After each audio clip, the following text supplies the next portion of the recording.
steps out of his tent to the trench at line 245. So now, from Achilles' head, fire ablaze shot up the sky. He strode from the rampart, stood his stand at the trench. Remember, the sun is going down as he's doing this, the sun behind him. But he could not mix with the mingling Argive ranks. He stood in awe of his mother's strict command. So there he rose and loosed an enormous cry, a scream. And off in the distance, Pallas Athena shrieked out too, and drove unearthly panic through the Trojans. In fact, we're told so much panic that 12 of their finest fighters died then and there, crushed by chariots, impaled on their own spears.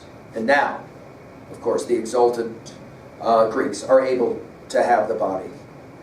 And we're told it, line 273, 274, 275. Now, Hera, the ox-eyed queen of heaven, drove the sun untired and all unwilling to sink in the ocean's depths, and the sun went down at last.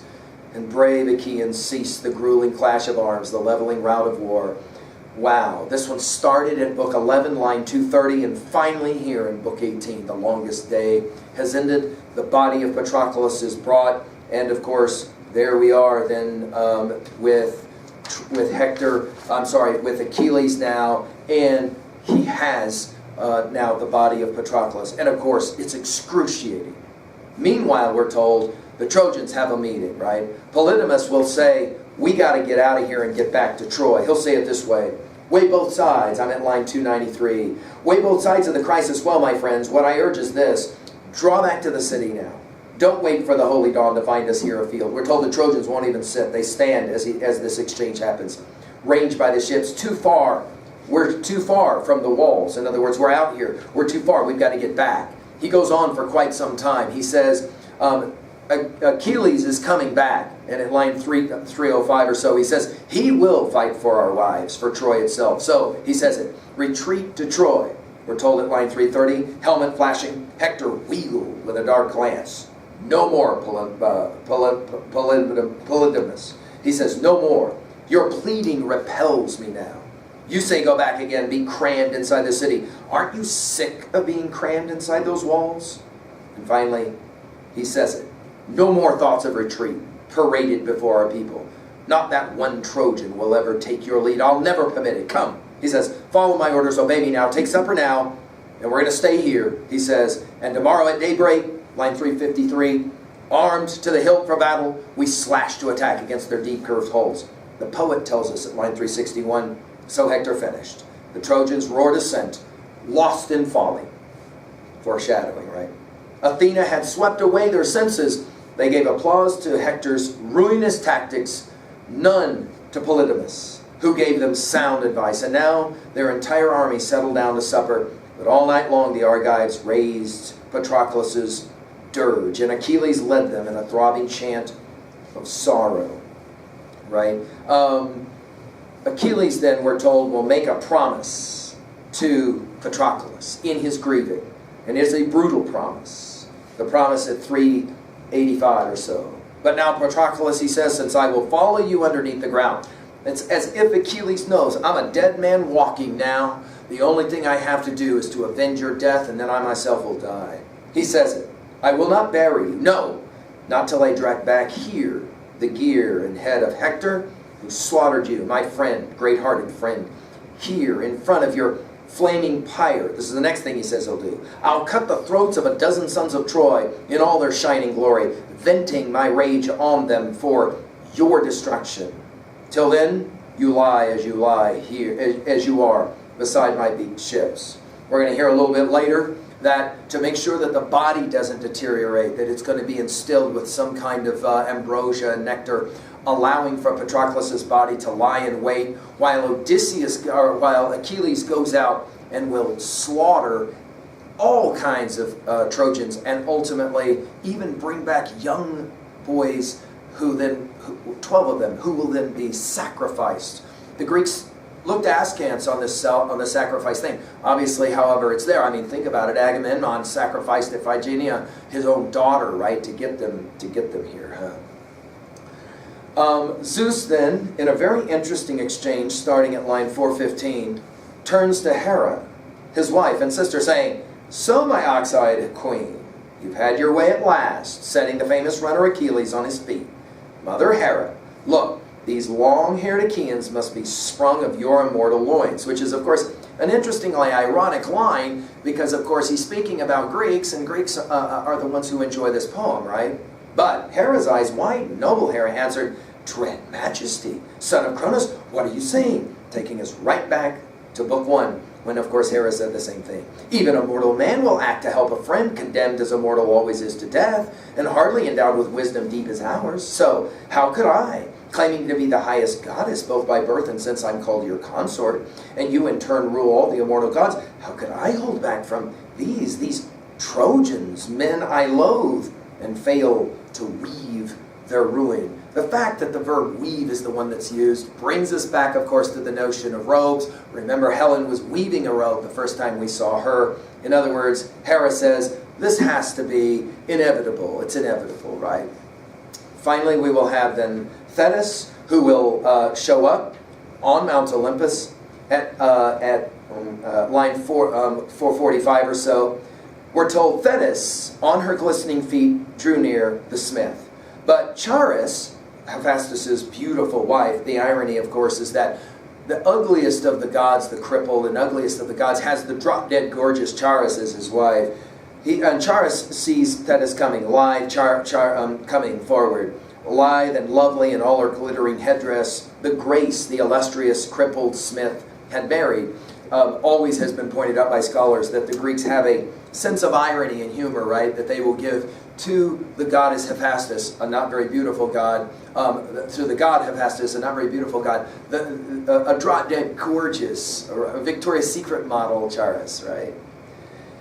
The famous crippled smith will exclaim at line 460, Thetis, here? Ah, then a wondrous honored goddess comes to grace our house.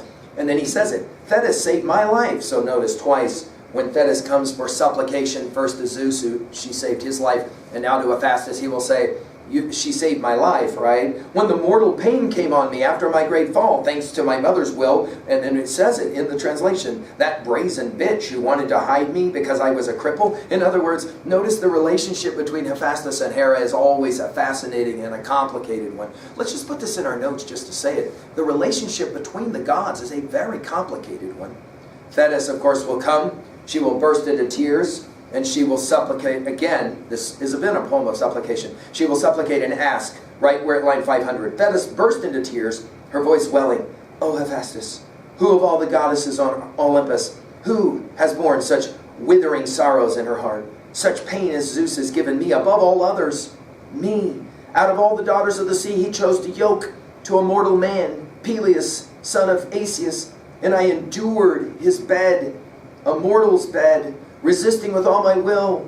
And now he, Peleus, lies in the halls broken with grisly age. Think about that. A goddess doesn't age. So to marry a mortal will mean you marry the mortal gets old, and you don't. But now my griefs are worse. Remember? Zeus also gave me a son to bear and breed, the splendor of heroes, and he shot up like a young branch, like a fine tree. I reared him the orchard's crowning glory, but only to send him off in the beaked ships to Troy to battle Trojans. Never again will I embrace him, striding home through the doors of Peleus' house. And long as I have him with me, still alive, looking into the sunlight, he's racked with anguish. I go to his side. Nothing I can do can help him. Nothing. Wow. And then she goes through the litany of it. That girl the sons of Achaea picked out for his prize, Agamemnon took away. And then gave him no way out. And then she says, he sent Patroclus in, dressed up in the armor, and she says it, Apollo is the one who actually killed Patroclus. So over and again you're going to hear this, where it's not actually Hector who killed him, but actually Apollo. The smith, we're told in line 540, the famous crippled smith replies, courage, anguish for all that armor, sweep it from your mind. If only I could hide him away from pain and death, that day his grim destiny comes to take Achilles. I know my armor cannot keep him. In other words, Hephaestus says, from his death.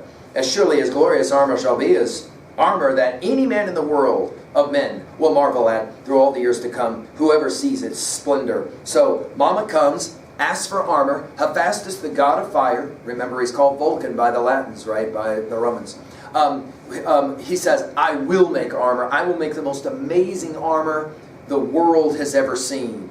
Now let's pause for a moment and comment a couple of things about the lines to follow, because these lines, 558 to 710, are some of the most amazing lines of poetry. And yet, I will say, a lot of times my students have found them to be kind of boring and very much out of place. I want to try and help to frame the next few lines for you. What we have next is a description of the shield that Hephaestus makes for Achilles. And the shield becomes a work of art. It is amazing in every way. It contains the world, as we'll outline it in a moment. Okay? But the point that I want to make here is simply this. Notice that in this beautiful poem that is art, we have an amazing subtext poem about art and the power of art to subsume the world.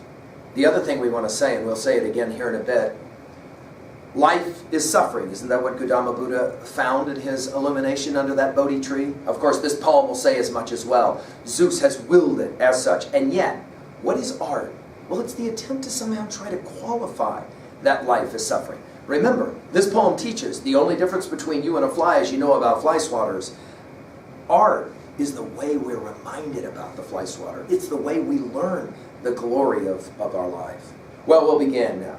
And first, we're told at line 560 or so, Hephaestus makes a great and massive shield, blazoning well-wrought emblems all across its surface, raising a rim around it, glittering, triple ply with a silver shield strap. We're told that he mixes together all different kinds of metals to make this so strong. A silver shield strap run from edge to edge, and 5 layers of metal to build the shield itself. And across its vast expanse, with all his craft and cunning, the god creates a world of gorgeous, immortal work. There it is. In other words, on the shield, we're going to have the world. It's beautiful. There he made the earth, there the sky, the sea, the inexhaustible blazing sun and the moon, all of nature represented, rounding full, and there the constellations, and all that crown the heavens, the Pleiades, the Hyades, Orion, all his power too, the great bear that mankind also calls the wagon. She wheels on her axis, always fixed, watching the hunter, and she at the Big Dipper, the Little Dipper, and she alone is denied a plunge in the ocean's baths.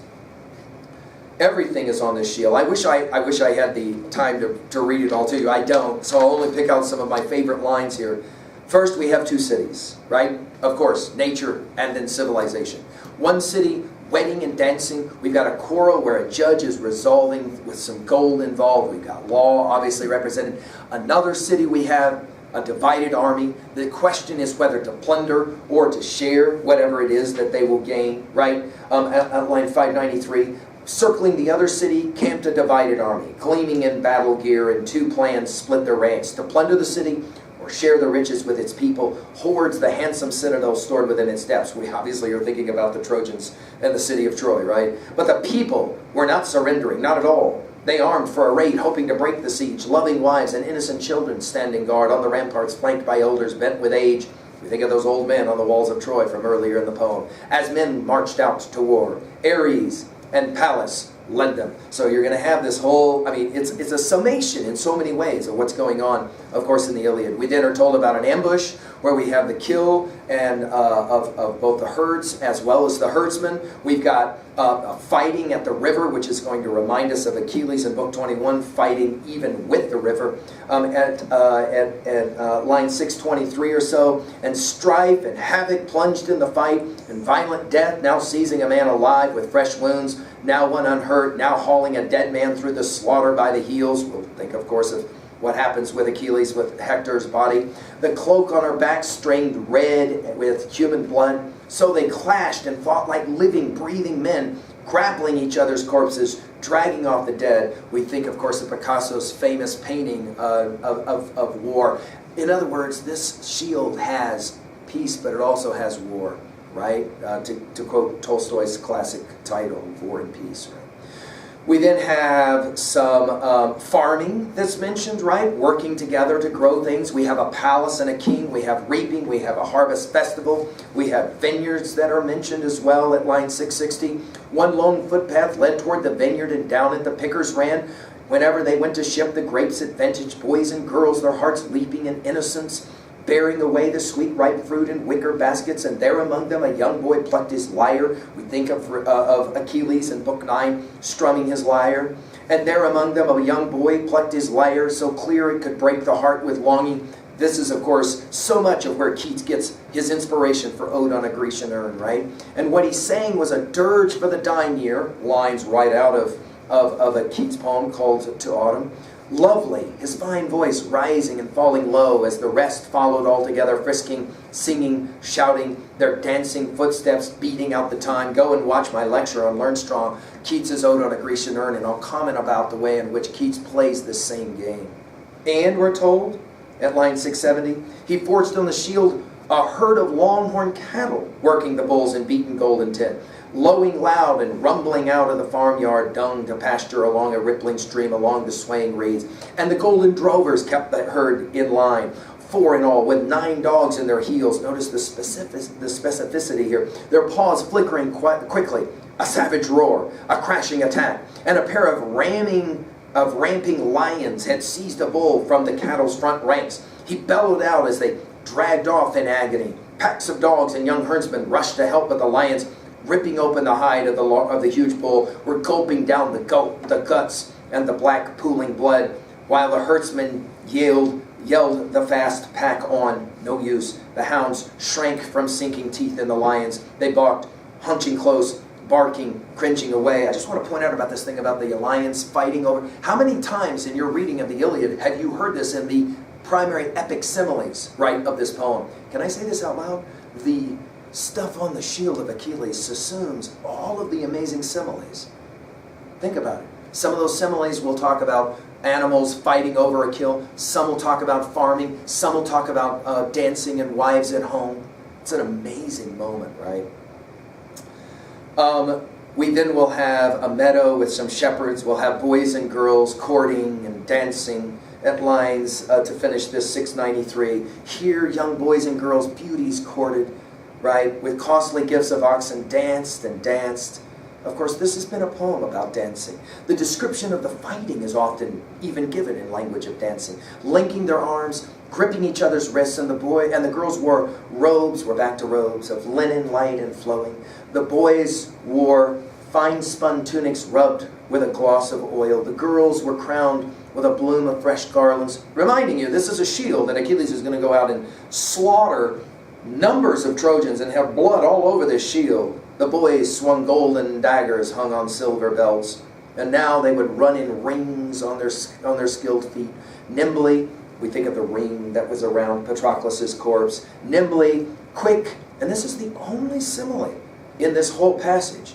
Quick as a crouching potter spins his wheel, an artist, palming it smoothly, giving it practice twirls to see it run. And now they would run in rows, crisscrossing rows, rapturous dancing. And of course, this brings all of this poem to a summation, doesn't it, up to this point?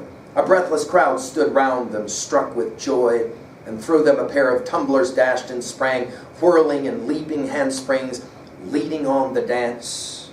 And this, of course, the adults are watching as the children are dancing, right? And he forged the ocean's river, mighty power, girdling round the outmost rim of the welded, indestructible shield. And at line 710, to finish, once the god had made the great and massive shield, he made Achilles a breastplate brighter than gleaming fire. We're coming back again to this notion of fire, right?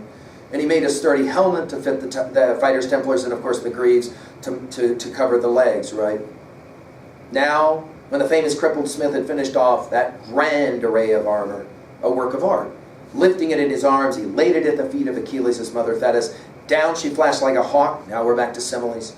From snowy Mount Olympus, bearing the gallant gear, the god of fire's gift. The last words, fire's, god of fire's gift. The last words, of course, of Book 18 are the gift. The ironies run deep. That this gift, of course, of armor is going to be what helps Achilles to protect himself so he can slaughter large numbers of Trojans in his grief. Well, at levels 2 and 3, let's quickly get there. 2a, the death of a friend is obviously central to our reading of this, right? It's the worst imaginable pain, right? And of course, along with that, when we've got the idea of the message of parents who grieve over the pain of their children and for their children, right? Either they can't do anything to help, or they're willing to do anything to help. Mom, of course, here, Hephaestus, is going to go and get this armor. And of course, another major message is the way that art is the way that humans deal with the fly swatter, right? It's a brilliant book in that regards. At 2b, well, obviously the symbolism of the shield comes to mind. It symbolizes the world. It symbolizes this poem, and in many ways summarizes it. Again, the similes of this poem are all assumed in this amazing shield, right? Of course, the symbol of the shield is also the power of art. As Keats well knew, the challenge is to try to understand how you can deal with all the pain and suffering of life. Think about the fact that Keats's life was cut short so young, and yet somehow his art, his poetry, is the way that he dealt with it. The irony, well, obviously Achilles is fire, right?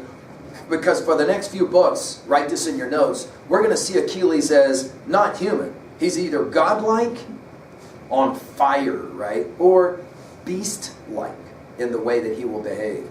He's anything but human. Of course, the gift of this amazing armor is ironic, because it's going to help Achilles to kill Hector, but it's not going to be able to protect Achilles from Paris's arrow later, right?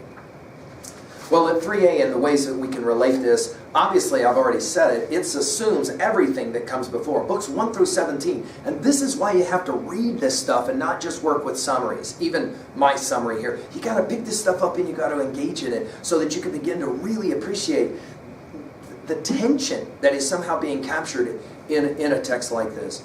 Well, what are some texts that try to capture that tension as well? I've mentioned already Augustine's Confessions, Book 4. You can watch my lecture on Harvard Class, on Learn Strong in the Harvard Classics folder. I think, it's maybe one of the most beautiful statements of what it means to lose a pal. St. Augustine, he's trying to describe it in words, and he says, I can't describe it, right? The Epic of Gilgamesh comes to mind. You'll remember that Gilgamesh loses his pal, Enkidu, and we got the same gig going on there. I want to as well, though, St. Augustine was acutely aware when he lost his pal. Think of it. In the gospel accounts, we have Christ on